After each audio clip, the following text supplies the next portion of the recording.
Respected friends, Namo Buddhaya Jai Bhim, Jai Bharat. On the eve of Dr. B.R. Ambedkar Jayanti, I congratulate you.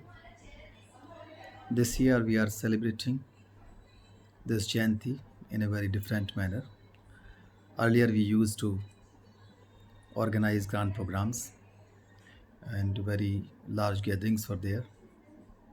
But this year we have to abide by the rules of lockdown. Whenever we start talking about Dr. B.R. Ambedkar, we want to reply about some questions of the people who think that Dr. B.R. Ambedkar's contribution was associated with only scheduled caste and scheduled tribes. I would like to reply regarding that question that Dr. B.R. Ambedkar's contribution was associated with entire humanity. If we start from Buddhism, Buddhism is a religion which thinks to provide welfare to all human beings, all the beings, and Buddhism is especially dedicated towards the commoners. Bahujan Hitay, Bahujan Sukhay. So we can think that why Dr. B.R. Ambedkar liked Buddhism. Dr. B.R. Ambedkar liked Buddhism because there is equality between man and man. Buddhism provides equality to a man with woman also. There is no gender discrimination. Thirdly, any Buddhist can join any profession, and Buddhists were free to get education anywhere, everywhere. He was greatly inspired by Lord Buddha, and when he wrote the Constitution of India, he also cited this that he is inspired from the principles of liberty, equality, and fraternity, not because of particle science. He was inspired by his master, that is Lord Buddha, and his philosophy. He was inspired by Ashokan inscriptions also, Dhampad also, and he studied all other constitutions of the world also. And he incorporated all the values which were relevant and meaningful to make the constitution very successful. This constitution provides us social justice, economic justice, political justice, and dignity of man also. This constitution provides fundamental rights, and especially the rights which are associated with the representation and claims of the weaker sections also. Special provisions are for women also, special provisions for other backward classes are also there. And certainly, when we talk of the representation of all the people, directly or indirectly, everybody, every citizen of India gets the benefit because he believed in social and economic democracy. He believed in parliament democracy. In parliamentary democracy, certainly any law is enacted by the parliament, and other bodies of the constitution are not meant for enacting any law. They are not. They cannot legislate. Supreme Court can interpret only, and that is not a legislative body.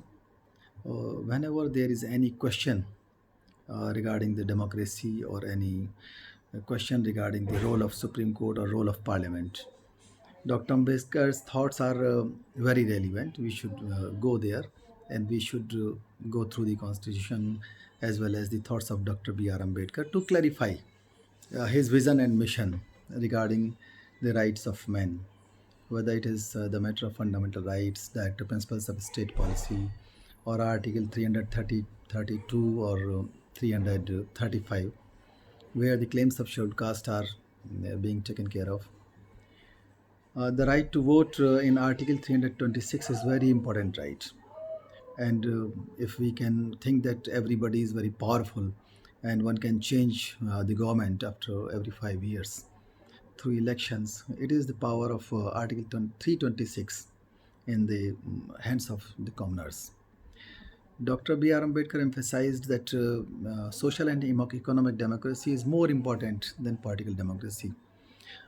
Even the modern economists like Amar Sen, they have also seconded his thoughts. They have supported his thoughts also that without the development of society, market cannot thrive. It is the thought of Dr. Amar Sen. Uh, he supported Dr. Ambedkar's vision and his economic thoughts also. Dr. B.R. Ambedkar emphasized upon fraternity. He liked liberty, equality, and fraternity and justice also. But he thought that only the fraternity can bind the citizens together. So the most important thing is uh, fraternity. He wrote that the people who are very sincere and people who are very intellectual, they can be eminent persons.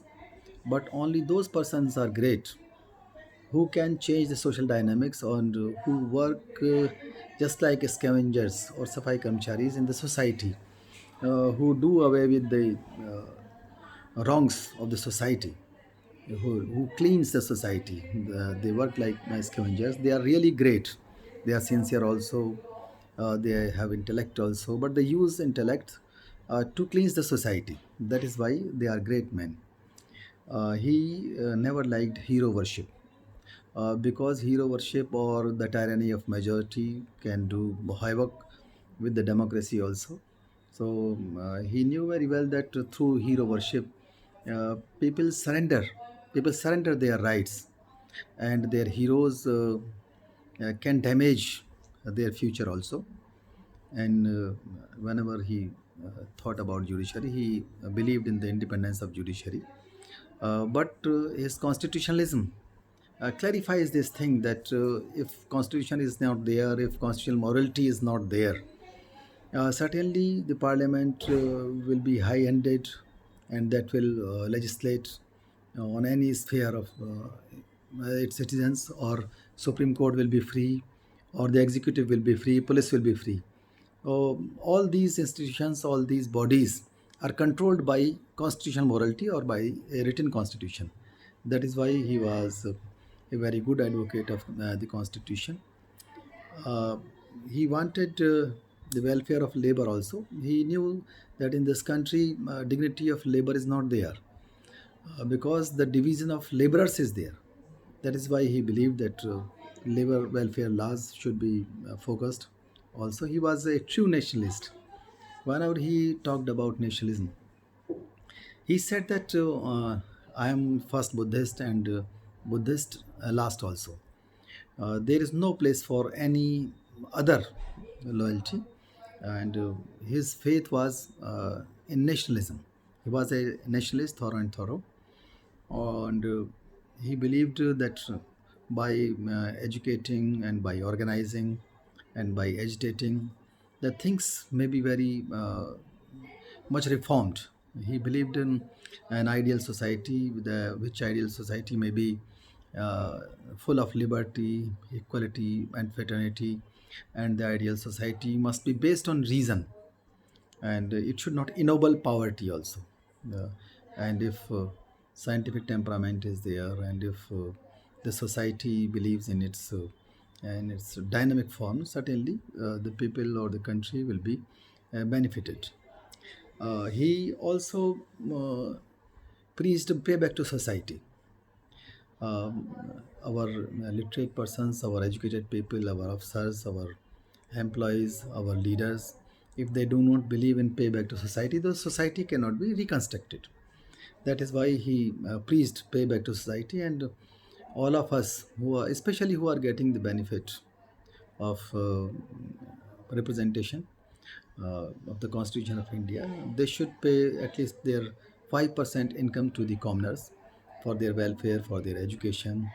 And for last 20 years, I have been demanding for a payback to society tax also. It is meant for the welfare of the people who have not yet got any benefit of representation laws. So they must get benefit uh, because they are members of weaker sections or short castes or OBCs. If some fund is formed through payback to society tax, they will also get benefit of this tax on this fund. And nowadays, we see everywhere that Oxfam report says that 27% people are very rich and they are enjoying wealth and other facilities of the country. And almost 40% people live below poverty line. Dr. B.R. Ambedkar said that rich must be taxed more and the poor must be taxed less. So, if we compare in these two facts, certainly these 27% people must be taxed as to help these 40% people below poverty line. Certainly, the economic problems or the poverty may be done away with. And so many surveys are there regarding untouchability. Also, untouchability exists even today.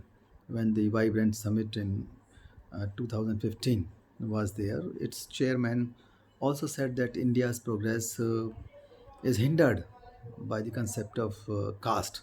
So, caste should not exist in India. Dr. B.R. Ambedkar did a lot for women welfare also. He piloted Hindu Code Bill and all the rights which were not given to the women of Indian society. He incorporated all those rights. So nowadays, our youth should also get inspiration from Dr. B.R. Ambedkar's life and mission. They should believe in self help, they should believe in self elevation, they should believe in self knowledge, and certainly the exploitation which is uh, being seen nowadays. Recently, uh, in a district, some revenue officer was beaten. He was harassed also by some powerful people. Such incidents tell that exploitation still exists. Uh, 2 or 3 years before, Shabbirpur Kand was there, Una case was there, Rohit Vemula case was there. So these incidents prove that special claims or special representation is needed. And on this eve of Dr. B.R. Ambedkar Jayanti, we demand that some caste against law must be enacted, because if caste exists, certainly representation laws will exist. And if we are against caste and caste is annihilated according to the philosophy of Dr. B.R. Ambedkar, certainly a day would come when the Indians will forget their identity, and they will believe that in all ups and downs we are same and we enjoy equal rights and equal duties, and in the same constitution they will enjoy. So our generations to come will forget all these things. So a law is needed immediately against the caste. Secondly, a law is needed against superstitions, because we uh, we lose a lot of energy, a lot of resources, a lot of time, and due to these superstitions, our youth energy is there, but we are unable to use that youth energy. So, if some law is there against superstitions, we will be able to harness this and that energy, that resources, and that time also. And some law for representations for proper representation is also required there, because our constituencies are very large and it is very difficult to manage them. If they are smaller constituencies, certainly their representation and their accessibility will be greater and loyal representation will appear. So, some law must be there. A law must be enacted to uh, make the constituencies smaller, and the number of representatives will be greater, and they will be more loyal, they will be more accessible to their voters. Certainly, one thing is also very important, that whenever any amendment is there by the parliamentary, at least for 5 years, that must not be a subject for judicial review. Because if every act or every amendment is subject every week for judicial review, if it is open for judicial review, certainly uh, a state of confusion exists. So that is not a good thing for the health of democracy, because we elect our representatives, and almost they are 795. If their legislation is challenged, and that is squashed by one or two members of the Supreme Court, certainly a question mark exists on the democracy.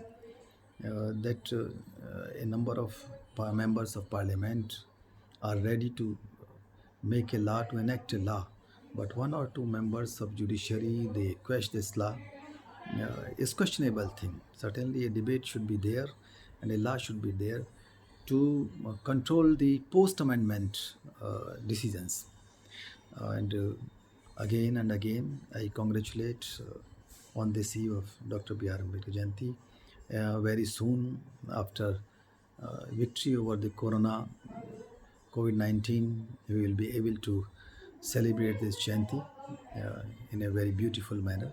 Thank you very much. Jai Bhim, Jai Bharat.